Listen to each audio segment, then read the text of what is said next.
और सबको पता है कि परसों जितने भी नवनियुक्त शिक्षक थे सबको प्रमाण पत्र दिया गया गांधी मैदान बुलाकर माननीय मुख्यमंत्री जी द्वारा। तो अभी जो हम बात करेंगे आपको कि कल एक बड़े आंदोलन की तैयारी है। जितने भी शिक्षक अभ्यर्थी जो प्रथम फेज की बहाली के हैं और वो छट गए हैं, उनको नौकरी नहीं मिली है, पूरक परिणाम जारी हो इसके लिए लगातार घमासान छिड़ाता। सबको पता है कि 4 दिन गर्दनी बाग धरना स्थल पर बैठे, उसके बाद फिर 3 दिन हम लोग बैठे इधर हाल में ही। तो दिसंबर से लेकर जनवरी तक पूरे आपको बता दें कि नवंबर, दिसंबर और फिर जनवरी, इसमें लगातार आंदोलन चलता रहा कि पूरक परिणाम जारी हो।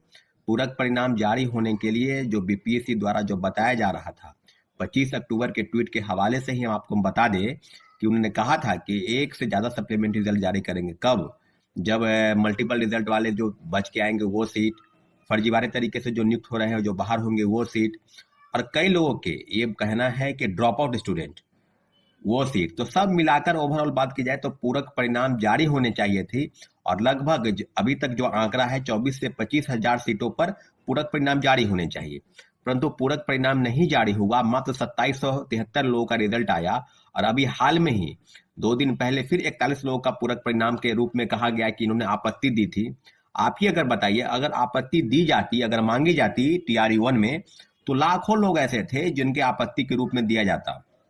सप्लीमेंट्री रिजल्ट को लेकर जो भी गड़बड़ी हुई है, जो भी चीजें कही जा रही है, सब भ्रामक रूप से फैलाई गई मीडिया के माध्यम से, प्रेस के माध्यम से, चाहे इलेक्ट्रॉनिक मीडिया हो चाहे प्रिंट मीडिया हो। बीपीएससी के सवाल पर पूरक परिणाम अगर जारी नहीं होते हैं तो छात्रों अभ्यर्थियों के मन में जो असंतोष है, जो भावना है, उसी को लेकर कल एक बड़े आंदोलन की तैयारी है। जितने भी शिक्षक अभ्यर्थी मेरी बातों को सुन रहे हैं, सब पटना पहुंच जाए, स्टेशन के पास आ जाए, गांधी मैदान के पास आ जाए, और जहां से भी आंदोलन की शुरुआत होगी वहां से उस भीड़ में शामिल हो जाना है। लेकिन उम्मीद करते हैं कि पटना स्टेशन के पास में सभी लोग जमा हो जाएंगे, महावीर मंदिर का जो पास है उसके आसपास में, और जो भी चीजें होंगी आगे के तरफ में हम लोग लोकतांत्रिक तरीके से किधर जाना है, क्या करना है, सब चीज वहां से आपको पता हो जाएगा।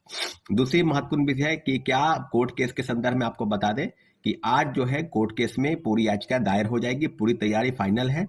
सैटरडे को ही हो जाती है, परंतु सैटरडे और संडे को कोर्ट बंद रहता है, इसलिए आज जो है फाइनल डिक्लेयर जो है सबमिट है वो हो जाएगा।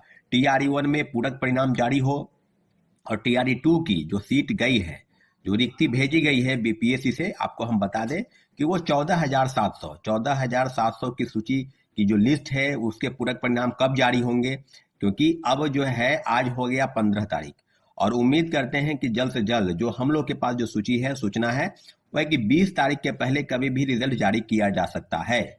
तो 14,700 पदों पर अगर रिजल्ट जारी नहीं होता है तो पूरक परिणाम के लिए फिर एक बार फिर से घमासान छिड़ने की उम्मीद है, क्योंकि प्रथम फेज की बहाली में जो वादा खिलाफी हुआ, तो बीपीएससी चेयरमैन के कहने के बाद भी वो रिजल्ट नहीं आया। तो 1 to 1 सब विषयों पर अब हम लोगों को एक ही चीज करना है कि पूरक परिणाम जारी हो। इसलिए सारे अभ्यर्थी जो टीआरई 2 की परीक्षा में बैठे थे वो वेट कर रहे हैं, इंतजार कर रहे हैं किन लोगों का कोई 1 नंबर, कोई 2 नंबर, या कई 1 साल, 2 साल, 1 महीना, 2 महीने, यानी डेट ऑफ बर्थ के कारण, कई लोग मार्क्स के कारण छूटे हैं। तो मुझे लगता है कि पूरक परिणाम आने चाहिए, लेकिन उसमें से भी 6 to 8 और 9 10th में, 6 to 8 जो क्लास है और 9 10 जो क्लास है उसमें ज्यादा पद रिक्त होंगे, तो सप्लीमेंट्री रिजल्ट ज्यादा इन्हीं सब वर्गों में आएगा।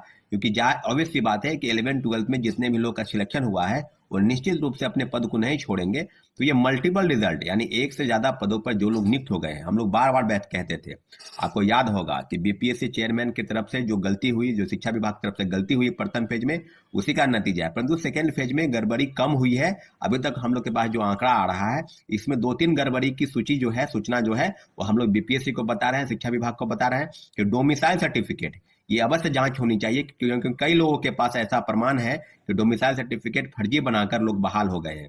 और दूसरा, दिव्यांगता का प्रमाण पत्र, दिव्यांगता के प्रमाण पत्र, जो दिव्यांग है नहीं, जो विकलांग है नहीं, कई लोग फर्जी सर्टिफिकेट बना कर रखे हैं। तो कई चीजों पर टीआरई 1 में शिक्षकों के संदर्भ में जो भी सूची आ रही है जिला से, औरंगाबाद से, नालंदा, पटना से लेकर दरभंगा, मधुबनी, और सब जगह से लोग भाग रहे हैं। शिक्षक अभ्यर्थी नौकरी का ज्वाइन करने के बाद वो भाग रहे हैं। तो भाग क्यों रहे हैं? क्योंकि ऑब्वियस सी बात है कि वो फर्जीवाड़ा किए हुए हैं, उनके पास फर्जी प्रमाण पत्र है। तो फर्जी प्रमाण पत्र के आधार पर लोग अगर नियुक्त हुए हैं तो उनको बाहर करना जरूरी है। इस मांग के लिए हम लगातार तत्पर हैं, लेकिन दूसरी तरफ नए लोगों को तो मौका नहीं मिला। जो फ्रेश कैंडिडेट है, जो पूरक परिणाम जारी हो इसके लिए संघर्ष कर रहे हैं, उनको तो मौका नहीं मिला। तो पूरक परिणाम जारी होनी चाहिए थी और सब मामलों को लेकर माननीय उच्च न्यायालय में कई याचिकाएं दायर हो चुकी है। तो आने वाले समय में इस पर क्या होगा, आगे कोर्ट का फैसला क्या होगा, लेकिन इतना जरूर है कि हम लोग के पास पूरे सबूत है। सप्लीमेंट्री रिजल्ट किसे कहते हैं और वेटिंग लिस्ट किसे कहते हैं, इस बात के लिए जो बीपीएससी चेयरमैन है उन्हीं को डिफाइन करना होगा। हम लोगों को जहां तक पता है और उनको जो पता है, वो दोनों के बीच में काफी भिन्नताएं हैं। शिक्षक अभ्यर्थियों के साथ हमारी पूरी सहानुभूति है, हम उसके साथ लगातार लड़ाई लड़ रहे हैं, लेकिन इतना जरूर है कि बीपीएससी टीआरई 2 से लेकर और आगे वाली परीक्षाओं में जो टीआरई 3 की भी परीक्षाएं होंगी अगस्त महीने में आयोजित हो रही है, सब में कहीं ना कहीं जो आपत्ति है, जो कमी है और जो भ्रष्टाचार हुआ, इस सब मामलों पर हम आपको अपडेट करा दें। लेकिन टीआरयू ने पूरक परिणाम नहीं जारी हुए, इसके पीछे में कई तर्क दिए गए, लेकिन इतना जरूर है टीआरई 2 की जो मेन जो बिंदु है वो है कि हिंदी भाषा की अर्हता को समाप्त किया गया।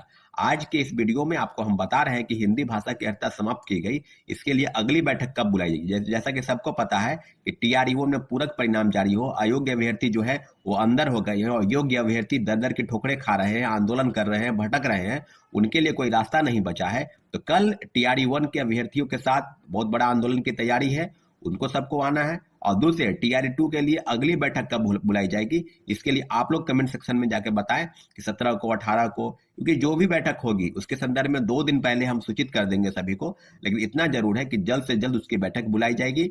और बैठक कहाँ हो, क्योंकि गांधी मैदान में बैठक नहीं हो सकती है। गांधी मैदान में भी 26 जनवरी की तैयारी की जो सिलसिले में जो चीजें हैं वो हो सकती है। अगर जगह मिलता है तो हम लोग गांधी मैदान में भी जगह बैठक बुला सकते हैं। इन्हीं सब मुद्दों पर आपको हम बता दें कि टीआरई 1 से लेकर टीआरई 2 और डोमिसाइल सर्टिफिकेट से लेकर जो भी फर्जीवाड़ा जिला से सूचना आई है, सभी को बीपीएससी और शिक्षा विभाग को संज्ञान लेना चाहिए। इन्हीं सब मुद्दों पर हम आगे बढ़ रहे हैं। निश्चित रूप से मुझे सफलता मिलेगी। धन्यवाद। जय हिंद।